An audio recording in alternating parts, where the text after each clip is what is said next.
Hey, what's up, everybody? Welcome to episode 14 of the Bad Eye Podcast. I'm your host, Andrew, Grand Wazir of Wisecracks and General Tomfoolery, Sergeant of Silly Jokes, and we're here this week trying something new. The episodes thus far have been pretty explicitly political. I've mostly covered current events on here, and this is going to be our first episode where we talk about more of a cultural issue.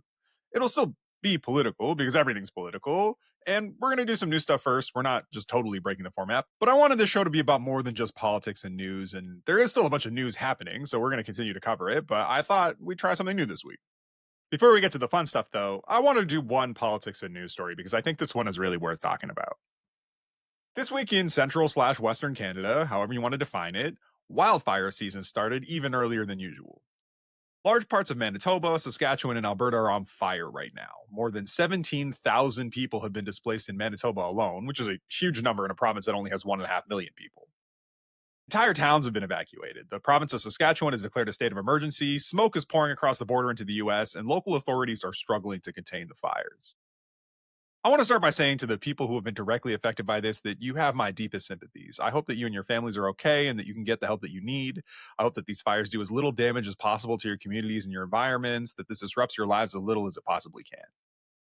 This is, I'm sure, an awful experience to live through, and I truly do hope that you see some relief soon. Now, wildfires are not uncommon in this part of Canada. They are to an extent a natural phenomenon. Indigenous people here have stories about these fires going back hundreds, if not thousands of years. They're a feature of the climate.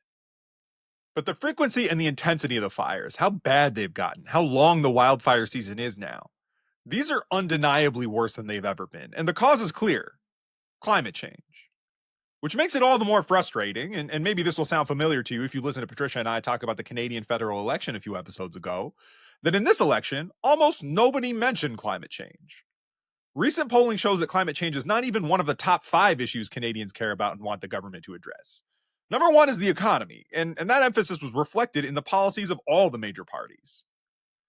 And to a degree, that's understandable. The world is not ending today, and you do have to put food on the table tomorrow. But these wildfires and other natural disasters getting worse are the impacts of man-made climate change. And the fact that our leaders seem to have just thrown their hands up in the air and decided that it's pointless to try and do anything about that is a reason that we should care about it more, not less. Yes, the economy is important, but pursuing resource extraction and other environmentally harmful policies with no regard for how that impacts the climate is incredibly short-sighted, both because eventually we will make the planet uninhabitable, but also because before long, the daily lives of enough people will be disrupted by this to such a degree that continuing to be productive will be impossible for them. Even if you only care about the economy, you need to care about climate change because it's not going away. So call your representatives. Ask them what they plan to do to mitigate or reverse the effects of climate change. Show them that this is an issue that you actually care about, and maybe we'll get some substantive policy proposals to actually address it, instead of betting that they'll invent carbon capture technology while we build more pipelines and hoping for the best. That's not a gamble I'm willing to make, and you shouldn't be either. But as long as we have leaders whose priorities are to put profits over people, as long as we have an economy that is dependent on resource extraction, and as long as we have an economic system that sees unlimited growth as the only acceptable outcome of economic activity, regardless of the long-term impact of that growth, we will continue to do nothing about this. And before long, people won't just be being displaced by climate change, they'll start being killed by it. Let's not wait for that day to come. Call your representatives, get them to understand that this issue is important to you. Because unfortunately, they will not do something about this unless we can convince them that it is more important to us, the people they are actually accountable to, than oil companies making money. All right, now on to the fun stuff. This week, we're going to talk about the idea that the left has failed men. There's been a lot written about the idea that men in general are moving farther to the right politically and why exactly that might be. And as a man who's a leftist, I do have thoughts about that, about whether it's even happening, and about what we can do to mitigate or address it. I want to talk about this because of a conversation that I overheard at the gym a few weeks ago between a couple of guys who looked like they were around 20 when they were talking about a conflict one of them was having with a girl he was seeing. And one guy said to his friend, "Yeah, so like I just told her how that made me feel." And the other guy cut him off right away and said, "Bro, that was your first mistake. You can never let a female know how you really feel. The female brain just works differently than ours. They could never understand." And I literally stopped and laughed out loud because that is literally the worst advice I've ever heard. And I was sitting there like, wow, man, if this is where the kids are at, we are fucked. We are cooked as a society. And look, that was anecdotal. That was two kids at the gym. And I'm joking a little bit. Like, I don't want to give too much credence to the idea that men that age being misogynistic says anything fatalistic about where society is going, because I was quite dumb when I was, I wasn't quite that dumb, but I was quite dumb when I was 20 years old. I definitely had some ideas about women that were pretty misogynistic. And I want to allow for the idea that growth is possible because it was true for me. But the data does support the idea that men in general, and especially young men, men under 30, are shifting dramatically to the right politically, and that rightward shift is not just on economic issues. Like, this isn't a disagreement about progressive taxation. This is a fundamental realigning of cultural and social values as well. Ideas that when I was in my early 20s were laughed at and considered really fringe, like red pill manosphere ideology and its dweebier cousin inceldom, have really been mainstreamed by cultural figures like Andrew Tate and Asmongold and Jordan Peterson, among many others, who all have their own unique flavors of terrible right wing bullshit, but who all seem to be in the middle of an incredibly obnoxious Venn diagram to agree that women are terrible and that feminism has gone too far, and there's some kind of war on men that is keeping us from being something, I guess. And the kind of big L liberal response to that phenomenon has been to suggest that the left as an ideology has failed men by being quote unquote too woke or too radical and demonizing them as inherently bad somehow. And that has really pushed them into the arms of these right wing grifters. So I'm not going to talk too much about the grifters themselves or where that comes from. There's a lot of good videos on YouTube if you're interested in looking into it. There's a lot of leftists who cover it, but I'm going to engage with both components of the actual argument, the kind of explicitly political element of it that I think deals with the kind of electoral politics of it all, and then the more cultural component, because I think that they're conflated a lot in the discourse. And while I can see the merit from an electoral context, I think it's really dangerous to entertain it from a cultural one. So I'm going to talk about one, and then I'm going to talk about the other. It's undeniable that electorally, the left has an issue with men. In Canada, the large majority of conservative voters in the most recent election were men. In the United States, the bulk of the Republican base is also men. There are some mitigating factors. In both countries, white men tend to be the most conservative, and among racial minorities, the male populations tend to still skew more left than their white counterparts. But even that consensus is on the decline. In 2024, almost half of Latino men voted for Donald Trump, despite his specific and pointed racist targeting of their community. Trump also made modest gains among African American men, although the large majority of them still voted against him. And when you talk to these men, when you watch them in interviews, it's hard not to see that they are upset. There's a real genuine sense of grievance that they have that underpins, it seems like, their entire ideology. They are angry, they are hurt, and they don't really care if other people are hurt by their politics, by the policies they support, by the ways they behave. They even seem to kind of revel in it. And look, it's easy to dismiss these guys as racist, as misogynistic, as homophobic, and a lot of them are, to be clear. And all of them, whether they are or not, are engaged in supporting politicians and parties that are. But scolding them for being that way is how we got here in the first place. Now, look, I'm also not saying that the solution here is to humor these people or to entertain all of their grievances as legitimate. There is a real element here of them just needing to get over it. Yes, you feel a profound sense of loss because you have correctly recognized that your personal importance and the importance of your group is not what it once was. The world does not revolve around you, and the people who used to have to accommodate you at their own expense are no longer willing to do that. So you need to change. You need to get over it. In very real ways, you are not going to have a life where you get to enjoy all the benefits that your father and grandfather got to enjoy because they never should have had access to all of the things that they enjoyed. Those things came at the expense of women and a lot of other groups of people. That's true, and it's going to have to be a part of the solution. There's no way around it. That needs to be a part of the conversation. But I think what's missing from this discourse is that that's all that's really been offered to young men, and especially young white men. And look, if you know me personally, you will know that I'm not shedding a tear for the plight of the young white man. I am not one myself. I've never been one, and I frequently have struggled to find sympathy for that perspective. But I'm going to try because in a political and electoral context, we need to look at the message that we're sending. This reactionary movement that's based on grievance is a direct result of the policies of neoliberal parties like the Democrats and the liberals, who have spent decades emphasizing social issues and identity politics while absolutely failing to address the material conditions of the average person. And when you do that, when you make identity politics central to your policies while neglecting economic policies and allowing economic inequality to increase, the people who do not stand to gain socially from increased social equality, and at whose expense that equality comes, however justified the equality might be, are going to become resentful of you addressing the grievances of every other group while telling them that they don't actually have any grievances. And worse than that, they're going to become susceptible to messaging that scapegoats those vulnerable groups.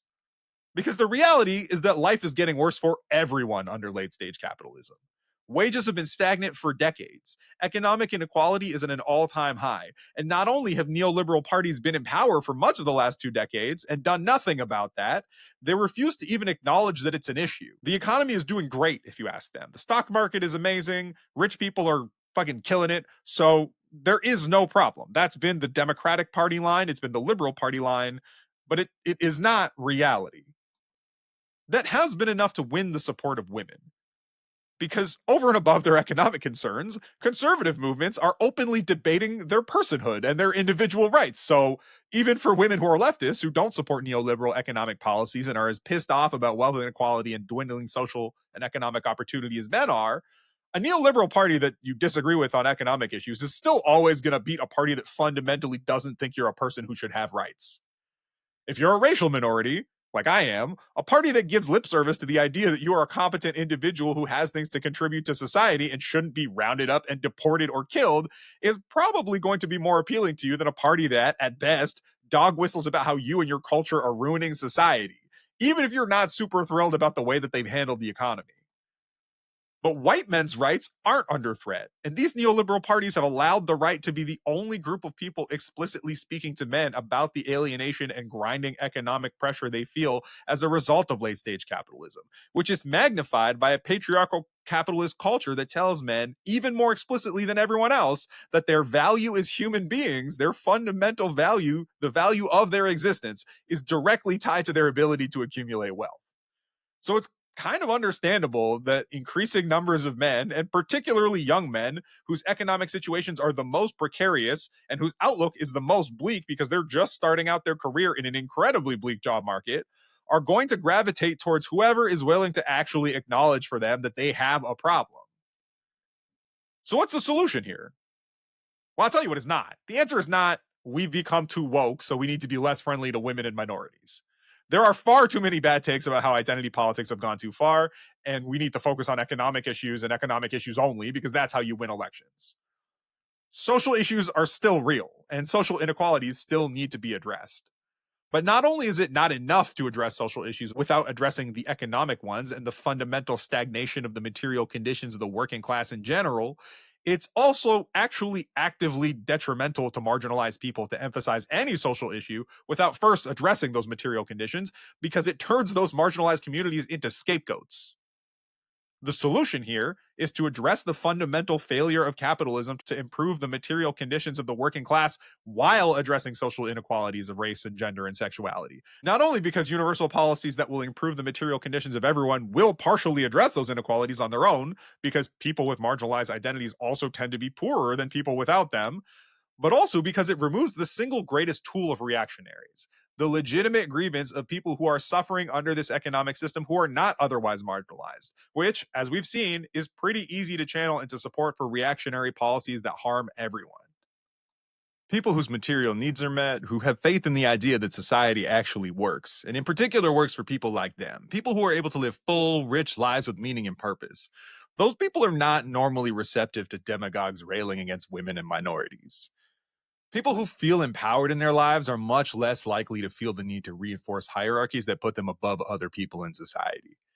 If you can get a good, stable, well paying job, if you can afford a home, if you can provide for a family, if you can do all those things without having to devote and sacrifice all your time on this earth in service of making someone who's already rich even richer, if you can do all that stuff, all of a sudden you care a lot less about your Guatemalan neighbor's immigration status or that there's a program to help young girls in your community get into the sciences because you don't see those things as actively taking something away from you.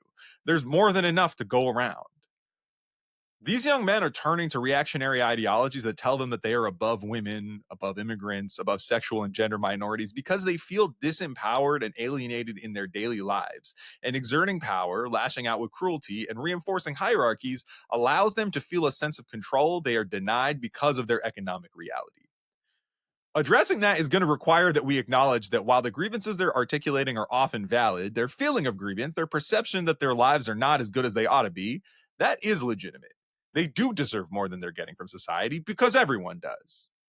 But even while we acknowledge those grievances, it's also important to keep in mind that everyone is suffering under those same conditions, and that people who are not white or not men or both also often have to deal with additional difficulties on top of that. Which brings me to the cultural part of this conversation. Because while it's true that these men are suffering and that their feelings of grievance are the result of neoliberal neglect for their material conditions that is actually happening, the ways that they express that grievance are less valid.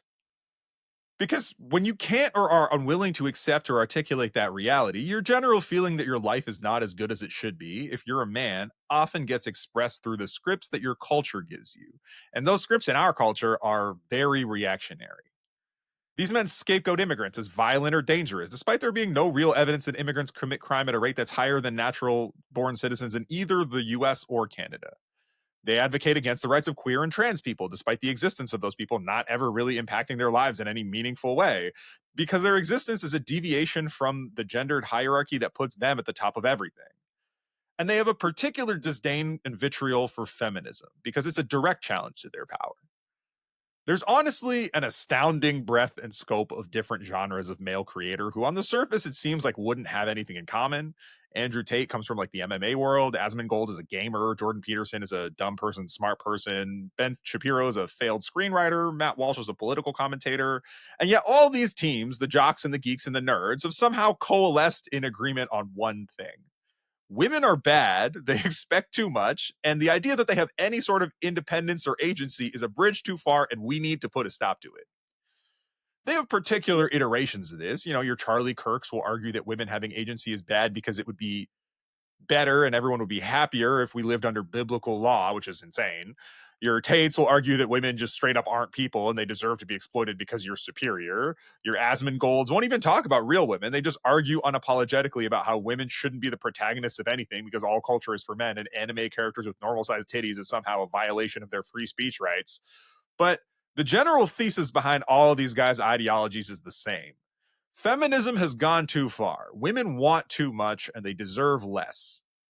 And this plays out even in less overtly political spaces. Guys like Peterson and Shapiro and even Tate are explicitly political, even if they won't admit it. But even on dating podcasts, on Reddit, in discourse in general, there's this idea that women have unreasonably high standards. Even if you've never watched any of that content, the idea that women only want guys over 6 feet tall is almost certainly something you've heard. That women won't even talk to a guy who has less than a six-figure income. That 80% of women are dating 20% of men. That idea that body count, which by the way is an insane way to describe the number of people you've had sex with. It sounds like you're murdering people. But the idea that body count is a thing that matters, that men really care about. It is nearly impossible to exist on the internet or in real life and not have heard someone express these ideas. I hear often from older men in my life, like, oh, I would hate to be a single young guy nowadays. Like these women, the women just expect so much more than they did in my day. It was so much simpler back in the day. And I always think to myself, like, oh God, what clip of what horrible podcast put this idea in your head? Because look, I don't want to dismiss the idea out of hand because it is true that women have higher expectations of men than they have historically. They're looking for more than someone to just pay the bills. And if that's all you bring to the table, you probably are going to have a tough time. But none of what they are asking for is what these guys say they're asking for. And as a young man who was single and dating up until not too long ago, who admittedly, maybe there's some privilege here because I am tall, but I'm certainly not a millionaire, I was doing fine. Most of my friends who are also not tall, not millionaires, also doing fine. The genre of TikTok or Instagram reel that's basically look at this delusional woman who has all these unreasonable criteria for men that she dates, that always has the subtext that she doesn't deserve the echelon of man that she is looking for, is unironically one of the worst things to happen to the internet and to society in general. And I get where this feeling comes from. That disempowered, alienated feeling that many young men feel because their material conditions are not being met and they can tell that their lives are not going the way that they want them to is being expressed through a cultural script that was given to them, not particularly subtly, through every book, every movie, and every TV show that they've ever seen, where the male protagonist is effectively awarded a woman just for existing, that they are entitled to that too. If you're a young guy and this hasn't been your reality and your life is also just not that great in other ways because you don't have much economic opportunity, you can't get a good job, your living situation might suck, you don't have money to do fun stuff, it could be really appealing to have someone to blame for that. And if you are one of those guys, I am literally begging you, please just log off. Just get offline. Go touch grass. Because I can absolutely promise you, none of the things that men are telling you that women want online are the things that they actually want. Go and walk around your town, your city, and visually confirm for yourself all of the short, fat, ugly guys who have wives and girlfriends. I guarantee you that they're not all rich. Yes, if you put a woman on the spot, if you put a camera in her face and you ask her how tall she'd like her ideal man to be, she will probably say tall. If you ask her if she'd like for him to have a lot of money, she'll probably say yes, because who would not want to have a lot of money? In the same way that if you pulled a random guy off the street and you asked him to describe his ideal woman, it would probably be equally unrealistic. But the idea that those things are prerequisites for love and for companionship, or even that they're the most important things on the list, is something that influencers online are telling you in order to sell you a course on how to be a real man that isn't going to work. And if you're smart, that should be obvious to you because they have no incentive for you to actually be happy. They have no incentive for you to find a happy, healthy, good relationship, or incidentally, on your life improving materially in any other way, and you getting a good, stable, well paying job or being able to afford a house, which is why they support right wing policies that will not achieve any of those things for you. Because their careers depend on you being miserable enough to buy their book or subscribe to their online course or listen to whatever their angry ass podcast is. I am literally begging you to touch grass. Talk to people, talk to women as people, not as potential partners. Make friends with some because yes, you can make friends with them. They will tell you what they want. They will tell you exactly what they want.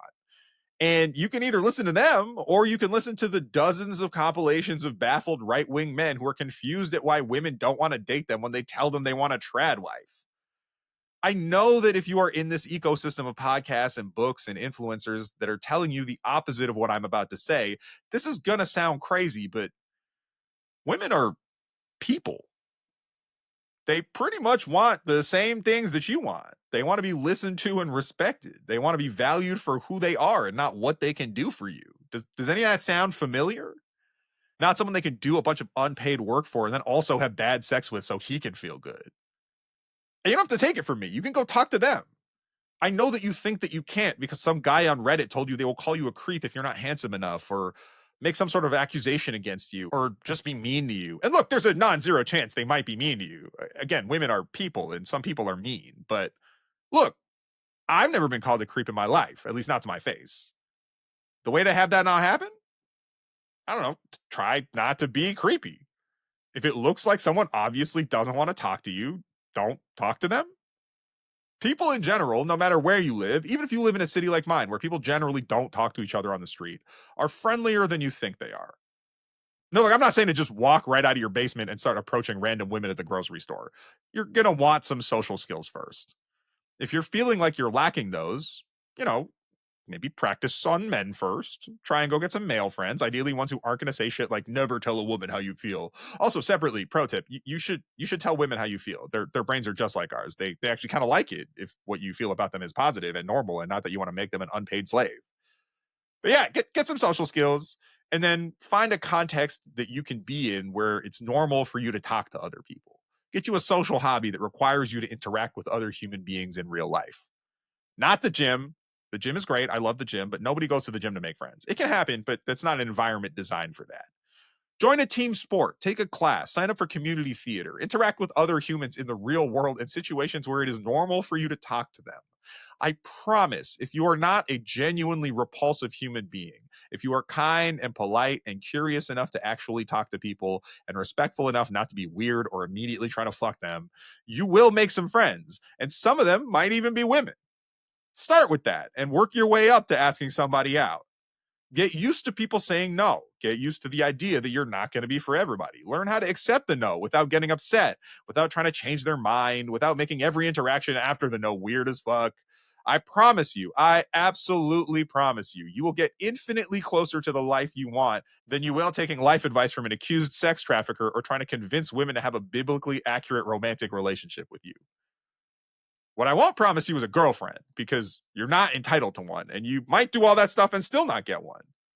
But even if you don't, You'll almost certainly be a happier, healthier person with a richer, more enjoyable life, with some friends, with some hobbies, and with a few extra dollars in your pocket. Because I just gave you all that advice for free. I didn't even charge you for an online course. And maybe then the fact that you're single won't make you feel like you need to take away anyone's rights. And I think we'll leave it there this week. This is definitely a topic I want to come back to, ideally with some guests who are women, but guys are always welcome too.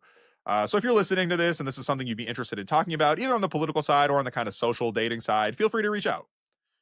My media recommendation this week is a podcast called Waving the Red Flag. It's a podcast I really like to listen to, done by a group of guys who are talking mostly about Black culture, but they cover topics like the ones that I've been talking about this week from a similar lens to where I'm coming from. So if you're in the market to hear some dudes talk about dating and relationships or general culture stuff from a Black American perspective that's maybe a bit more progressive, I'd highly recommend that you check them out. You can find them on YouTube. If you like what you heard this week, don't forget to like, comment, subscribe, hit that notification bell if you're on YouTube so you're notified when we drop an episode. Give us 5 stars, make a big pot of gumbo, and just imagine that I'm there eating it with you if that's your thing. You know, whatever feels right to you. The releases are going to be pretty inconsistent for the next couple of weeks. I got some stuff going on in my life. I'm moving, but I'm going to try and put some stuff out at least. So, stay tuned. If you want updates on how the show is going, whether or not we're going to be dropping an episode, you can follow the show account at Bad Eye Podcast on Instagram. We're going to try and be a little bit better about promo. I've straight up not mentioned that. We're like 14 episodes in. We do have an Instagram account. You should go follow it.